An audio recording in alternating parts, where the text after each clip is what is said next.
Welcome to the Betting Above the Rim podcast. Today's date, September 17th, episode 178 of the Betting Above the Rim podcast. And let's get started with our tip-off topics with Paige Bueckers wins the Rookie of the Year. Paige Bueckers won the Rookie of the Year award yesterday, capturing 70 out of 72 first place votes after averaging 19.2 points, 5.4 assists, 3.9 rebounds per game for the Dallas Wings. Before I even get into it, I am putting it out there. Can you two, who did not name Paige Bueckers, and the two votes that go to Sonia Citron, who had a great year, but you two that did not name Paige Bueckers as Rookie of the Year, put it out there on social media.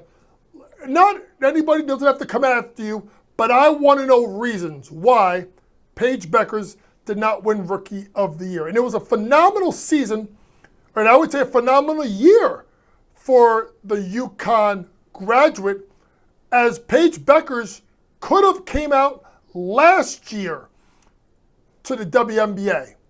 And she decided to come out this year. It would have been interesting if it would have been Paige or Caitlin Clark. I don't think it would have been as slam dunk as people think to go to Caitlin Clark.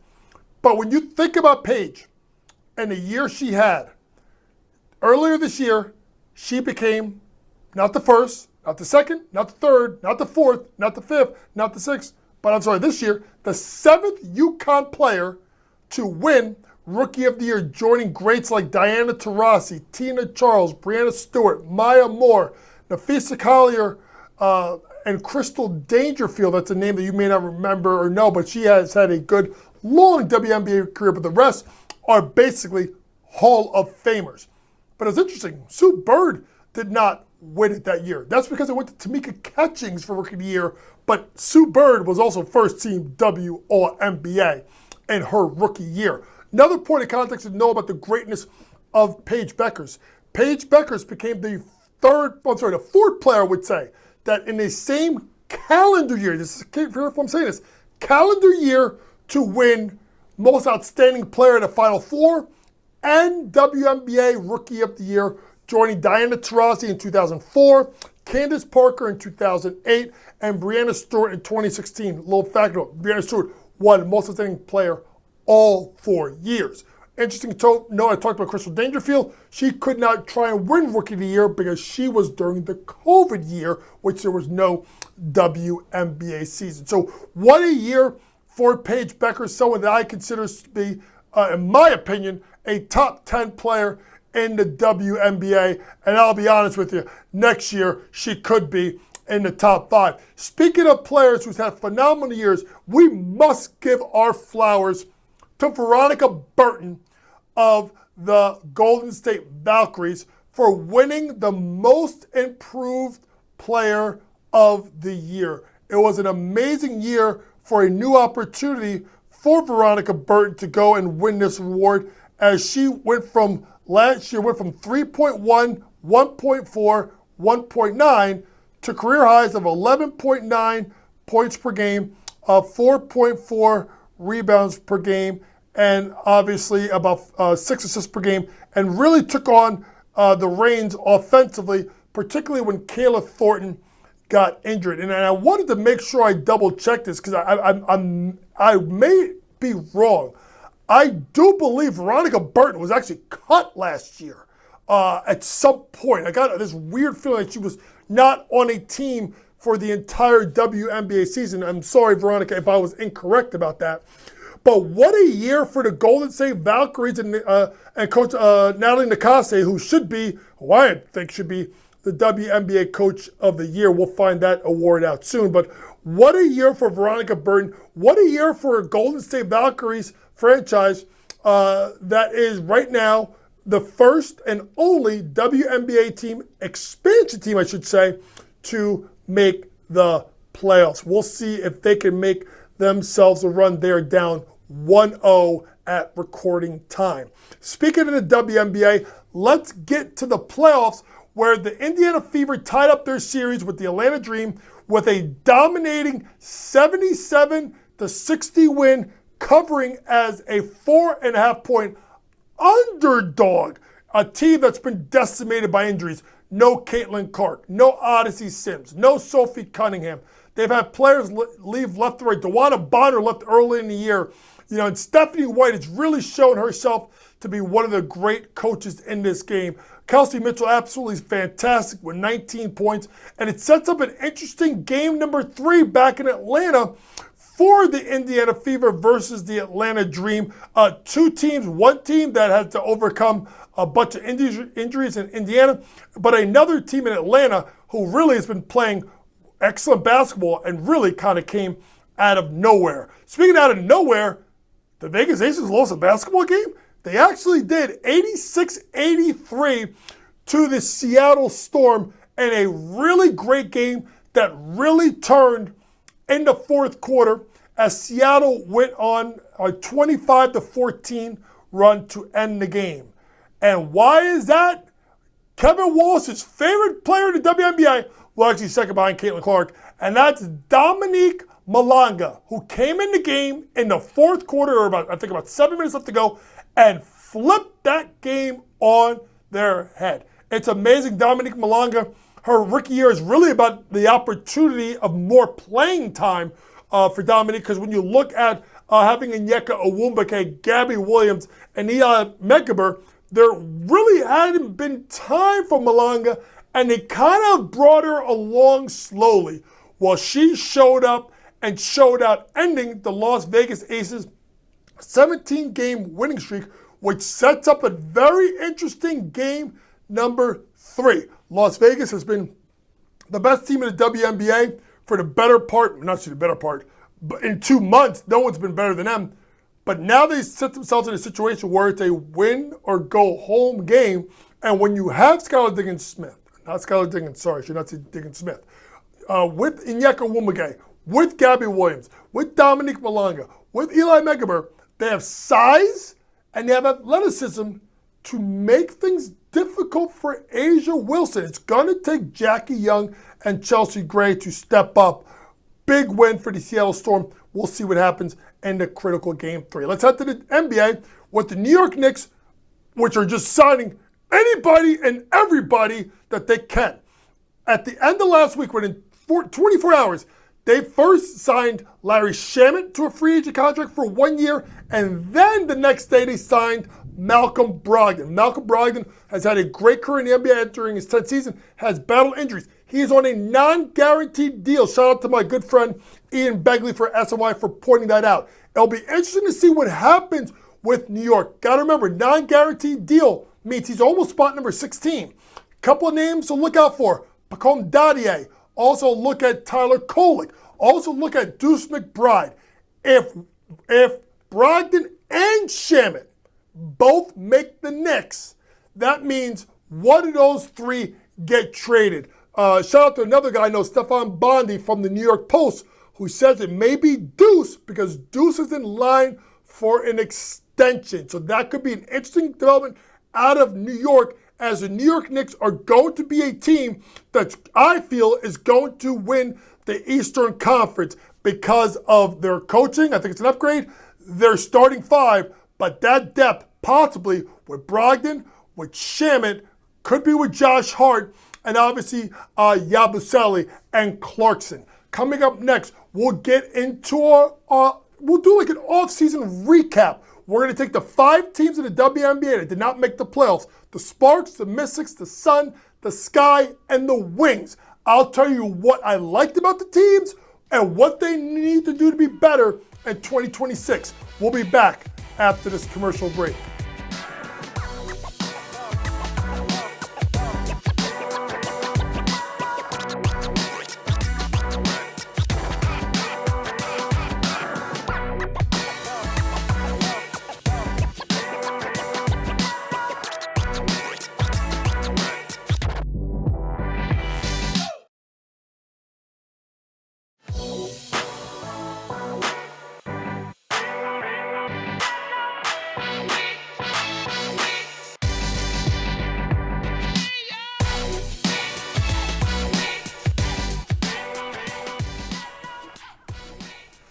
Welcome back to the Betting Above the Rim podcast, episode 178. Instead of doing an award tour, I figured it was a great time to look at teams that are eliminated or did not make the WNBA playoffs and kind of do an off-season report, what I liked about the teams and what I feel they need to do moving forward. So if you pull up, Matt, the records for this past year, Sparks, Mystics, Sun, Sky, Wings, that's in record going from 9 to 13. Remember, the Sparks draft pick goes to the Storm. Mystics have 3 first-round picks.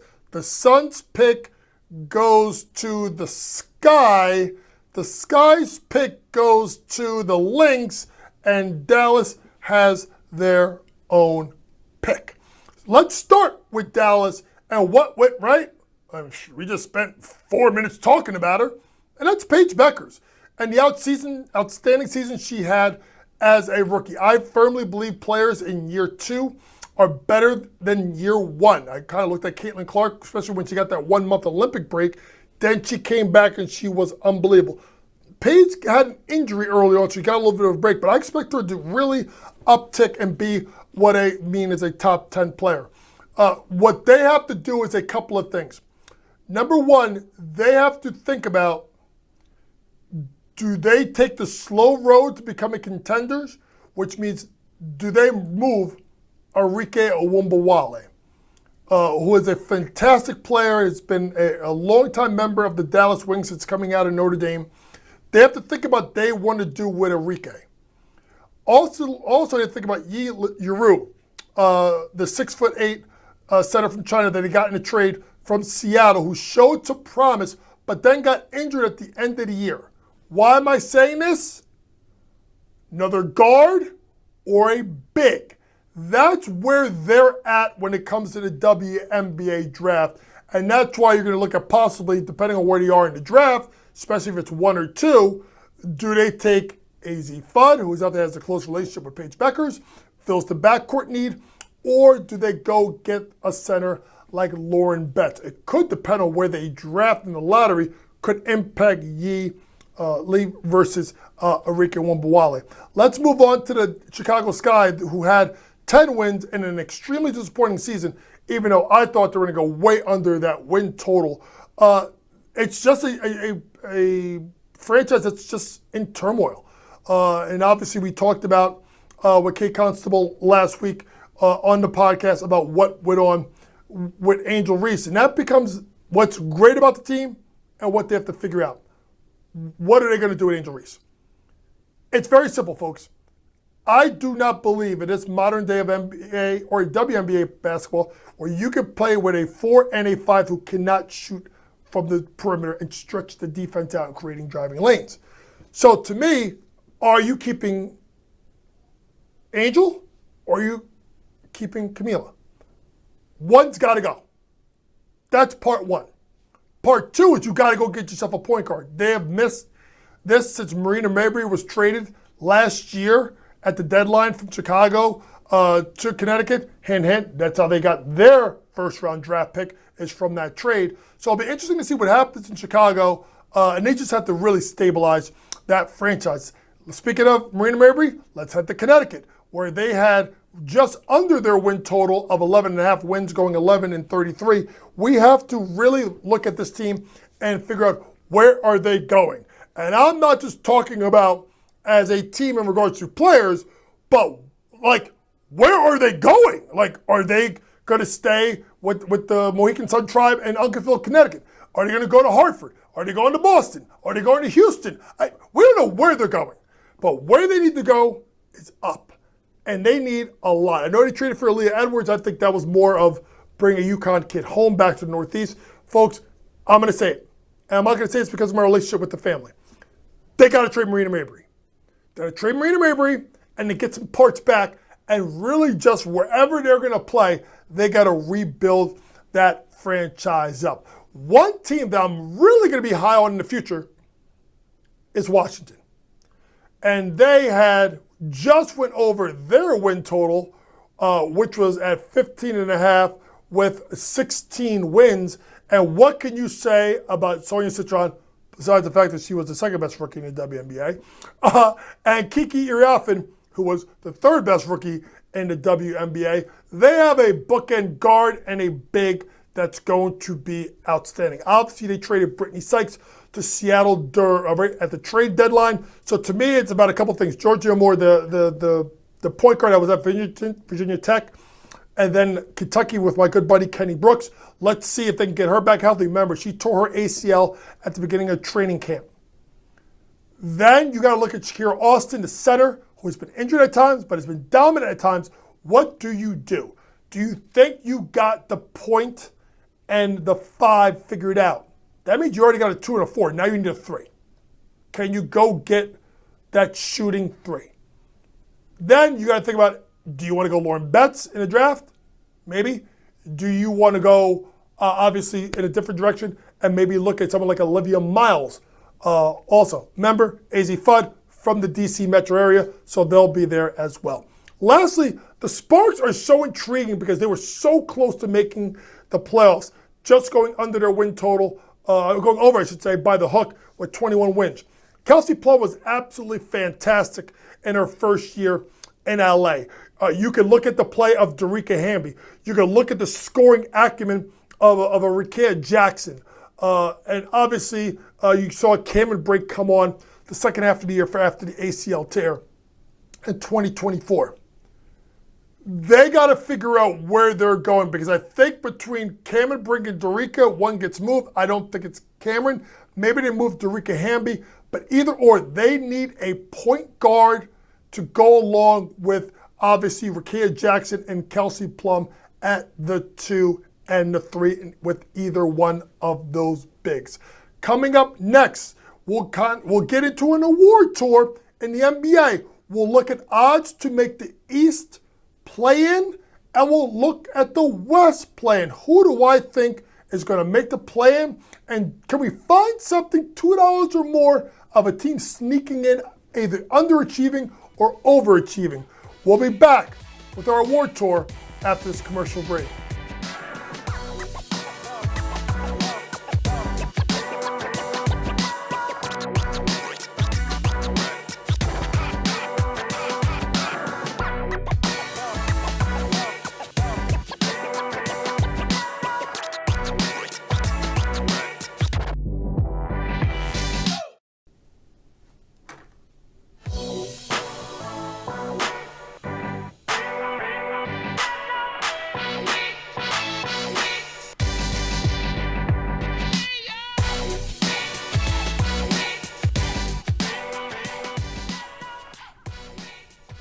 Welcome back to the Betting Above the Rim podcast, episode 178. And it's time to get into our award tour as we break down future markets with the NBA season tipping off basically, I think, 5 weeks from today or 5 weeks from yesterday.